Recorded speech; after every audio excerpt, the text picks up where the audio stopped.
გამარჯობათ, თქვენ უსმენთ ჩოხატაურის ხმას, გამდა ცინცაძესთან ერთად.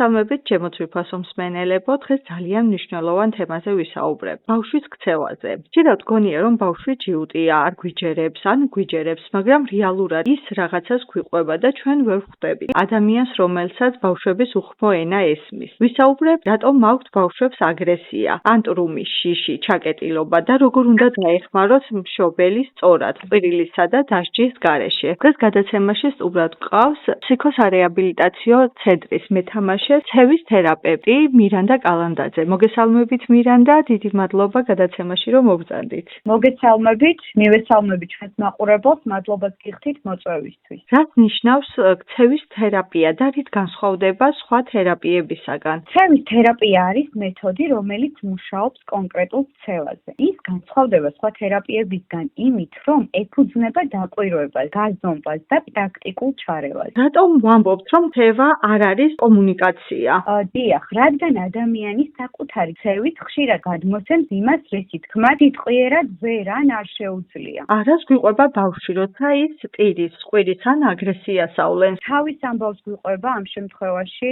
მაგალითად ეს შეიძლება იყოს ფიზიკური ტკივილი, ან კონკრეტულად მას იმ მომენტში რაღაც აწუხებს და ჩვენს ყურადღებას იპყრობს. დიახ, გასაგებია და როგორ უნდა ამოიცნოთ ამ დროს მშობელმა ბავშვის ცევიდან გამომდინარე მისი საჭიროებები. ნახეთ როგორი სიტუაცია. ეტყობა ბავშვს, როცა ტანტრუმშია და ზიანად როგორ პირი. ეს არ გავს რაიმე ტკივილის პირილს ან რაიმე განსხვავებულად არის რაღაცა ურთიერთობაში. რა არის ყველაზე გავრცელებული შეცდომა, რასაც მშობლები ქცევის დროს უშვებენ? ქცევაზე რეაგირებენ მშობლები ემოციით და არა სტრატეგიით, რაც ქცევის გამწვავებას უწყობს ხელს. მშობლები ძირითად შემთხვევაში თქვენი გამოცდილებიდან გამომდინარე ამოიცნობენ ხოლმე მსგავსი ტიპის ქცევებს თუ უფრო ყურადღებას არ აქცევენ და ფიქრობენ, რომ ეს ბავშვი არ აქცევენ, დიახ, და ფიქრობენ, რომ ეს უბრალოდ ცუდი ქცევაა და ან ახირება ბავშვს. ღიზიანდებიან მშობლები ამ შემთხვევაში ბავშვის ქცევაზე. არსებობს თუ არა ცუდი ბავშვები? ცუდი ბავშვი არ არსებობს, არსებობს არასასურველი ქცევები. რა იწვევს ტანტრუმს და ჭირვეულობას? კომუნიკაციის დეფიციტი, სტრუქტურის არ ქონა, ზედმეტი მოთხოვნები, გადაღლა, სენსორული გადატვირთვა. როგორ მოვიქცეთ, როცა ბავშვი საზოგადო ადგილას იწყებს ყვირილს? ეს ერთ-ერთი ყველაზე რთული მომენტია მშობლისთვის, განსაკუთრებით იმიტომ, რომ ერთდროულად მოქმედებს ბავშვის ემოცია და ხალხის ზეწოლა, გარემოს ზეწოლა. პირველ რიგში ვიყოთ მშვიდად, ჩემი რჩევა ეს იქნება. გამოვიყვანოთ ბავშვი ხმაურიდან, თუ შეგვიძლია, რა თქმა უნდა და მივცეთ მცირე არჩევანის საშუალება. ან საერთოდ დავატოვებინოთ ის ტერიტორია. ხოთაშორ ყველაფერს უსრულებს ბავშვებს გაზდის, ანუ თავის შედეგამდე მიდის, რაც უნდა გააკეთოს და როცა დავაიგნორებთ ერთხელ, ორჯერ, სამჯერ მერე ცდილობს თვითონაც დაიხიოს უკან ესეთი ტანტრუმების მოწყობიდან. და ზედმეტი ჩარევი. მშობელმა უკეთ იცის მისი შვილი გარკვეულ მომენტში როგორ უნდა მოიქცეს მის შვილთან. ხანდახან ჩვენც უშვებთ შეცდომებს, ანუ არ იტიროს, მოდი და ეხა მივცეს, კარგია რაღაცა ესე, მაგრამ არ უნდა მოვექცეთ ესე. როგორც სწორად თვლით და ვფიქრობთ, ისე უნდა მოვიქცეთ ბავშვთან. დასჯა მუშაობს თუ არა, თქვენი აზრით? დასჯა მოკლევადიან შედეგს იძლევა და ზოგადად ქცევის თერაპიაში არ ვსჯით ჩვენ. უფრო მეტად დავაჯილდოვებთ, როცა რაღაცას გაგვიკეთებთ, დაჯილდოვებით მუშაობთ და სწავლებით, დასჯით არა. უფრო აუარესებს დასჯა. ანუ შემდეგ პროტესტი უჩნდება, რომ აი და უფრო ტანტრუმს ავლენს, როცა სჯი დაუშვათ. ხო, შეგვიძლია მაგალითად აი რაღაცას არ გვიკეთებს, წავახალისოთ საყვარელი სათამაშო. მოდი ეს გამიკეთე შენ და მე მოგცემ შენ საყვარელ სათამაშოს. ამ შემთხვევაში ეს დაჯილდოვება გამოდის და უფრო კარგია, უფრო ამახსოვრდება გონებაში. როგორ განსხვავდება დისციპლინა დასჯისგან? დისციპლინა ნიშნავს წესებით სწავლა, შედეგების ახსნას და თანმიმდევრულობას და დასჯა მხოლოდ ქცევის ჩახშობას ნიშნავს. შემთხვევაში ის გვასწავლის რა უნდა გავაკეთოთ და მეორე აგვიგრძალავს რაიმე ქმედები. კი, აი ყველაფერს უკარგავთ მეორე შემთხვევაში, ვუხშობთ ყველანაირ მიზნებს. რა გავლენა აქვს ყვირილს ბავშვის ტვინზე? ყვირილის ზრდის, შფოთვას, აგრესიას, არასასურველი ქცევის გამეორებას, გაღიზიანებას და ამცირებს ბავშვის სწავლისა და თანამშრომლობის ურთიერთობას. დღეს 21 საუკუნეში ძალიან ხშირია ის, რომ ჩვენ მშობლები ხშირ შემთხვევაში, როცა დრო არ გვაქვს ან კიდევ გვინდა რომ ბავშვი რაიმედ გავართოთ და არ ყავს გვერდზე ადამიანი, ვაძლევთ ხოლმე გაჯეტებს, ტელეფონს, სადაც ისინი მერე თამაშობენ ან TikTok-ს უყურებენ ან YouTube-ს. თქვენი აზრით, ძალიან მაინტერესებს ეს მეც პირადად როგორც მშობელს. როგორ მოქმედებს ტელეფონი და TikTok-ი ბავშვის ქცევაზე?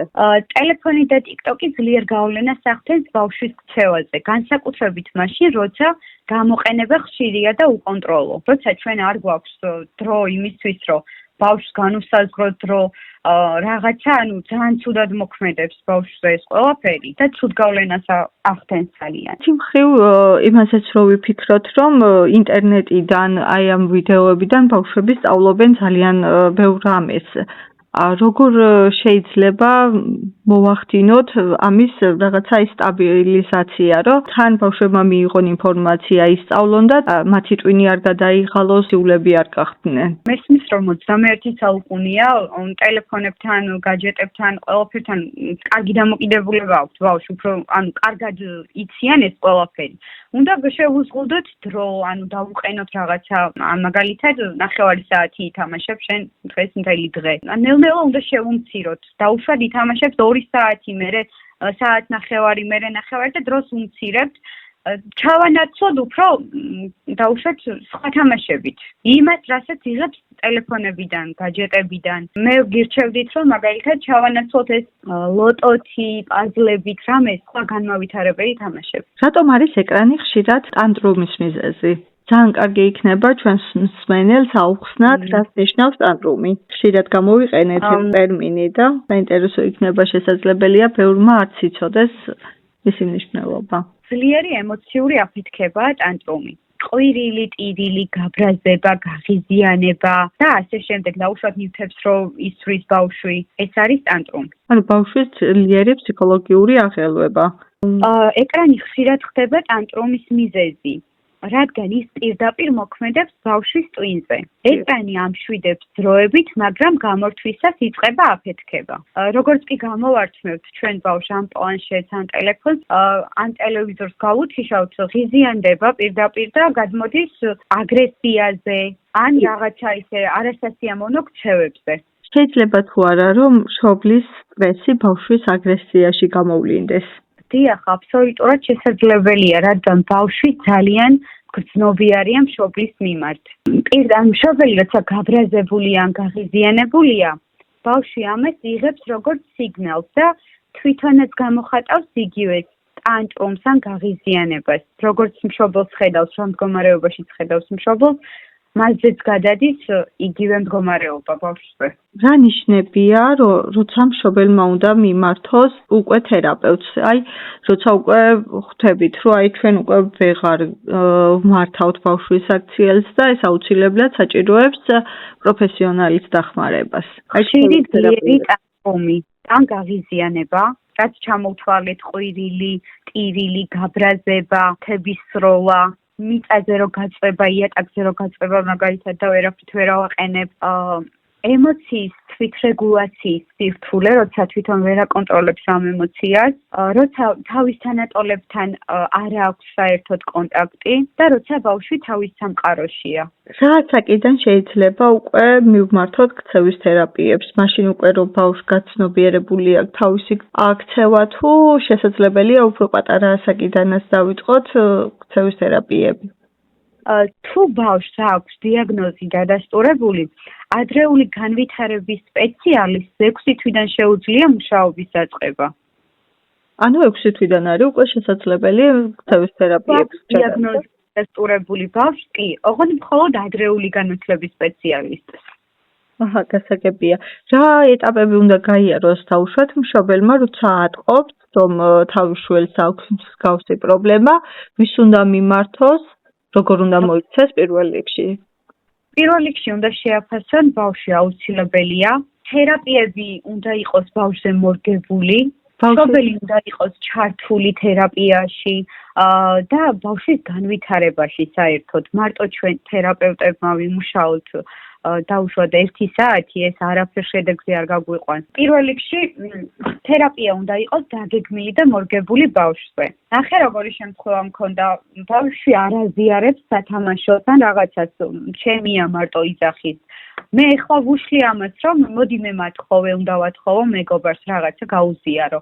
მშობელი თუ იგივეს არ გააკეთებს სახლში და ხო ეს ამისია და დაანებე ითამაშოს, ვერანაირ შედეგზე ვერ გავალ მარტო თერაპევტი. მშობელი გაუცილებლად უნდა იყოს ჩართული ბავშვის განვითარებაში. და იმ მხოლოდ 1 საათიანი დაუშვა თერაპიებით არ შემოიფარგლებოდეს მისი დიახ, შეუძლია იგივე გააკეთოს, რასაც მე ვაკეთებ, რომ რამდენჯერ გამოვდივართ თერაპიიდან, ანუ ვუხსნი როგორ იყო დღეს, რა გააკეთა, კარგად თუ მოიქცა რაღაცა. და ანალოგიურად ნებისმიერი კითხვა შემიძლია დამისვას მშობელმა და მივცე მითითება როგორ მოიქცეს სახლში, რა გააკეთონ, რითი თამაშონ და რა ვიცი ესე შემდეგ. ხშირადაა გავრცელებული მითები იმასთან დაკავშირებით, რომ ბავშვს თუ მივიყვანთ ფსიქოლოგთან, ბავშვს თუ მივიყვანთ თერაპიებზე, ანუ ის არ არის ჯანსაღი და ანუ 1000 რაღაცა საშინელება შეიძლება შევხვდეს საზოგადოებაში ჩამოყალიბებული აზრი.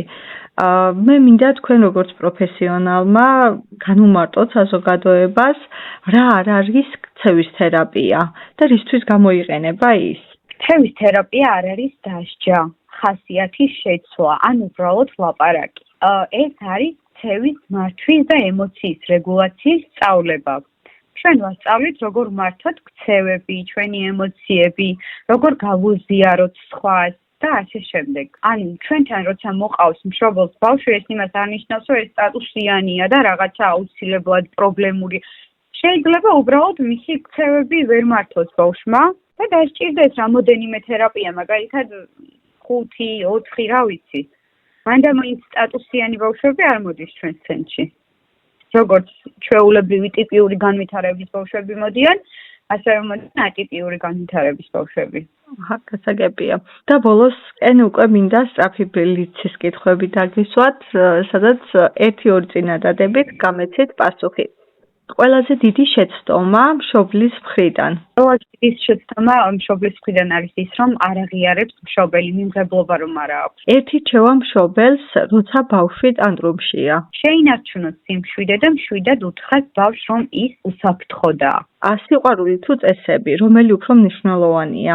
წესები, რა თქმა უნდა, სწავლობს რა არის მიღებული, როგორ უნდა მართოს თავისი ემოციები. ბავშვი ჯიუტია თუ დაბნეული? ბავშვი ხშირად არ არის ჯიუტი, ის ემოციურად დაბნეულია. რა არის კარგი ქცევის საფუძველი? კარგი ქცევის საფუძველი არის სიყვარული, უსაფრთხოება და გასაგები წესები. ძალიან დიდი მადლობა, მე მგონი შეძლებს დაგვარად მშობლებს მივაწოდეთ ინფორმაცია იმის შესახებ, თუ როგორ უნდა მოიქცნენ მაშინ, როცა ბავშვს აქვს ქცევითი დარღვევები და საჭიროებს თერაპიებს. მადლობას გიხდით თქვენს, მადლობა ჩვენს მაყურებელს. გაგრძანდებოდეთ. გაიხარეთ, მადლობა.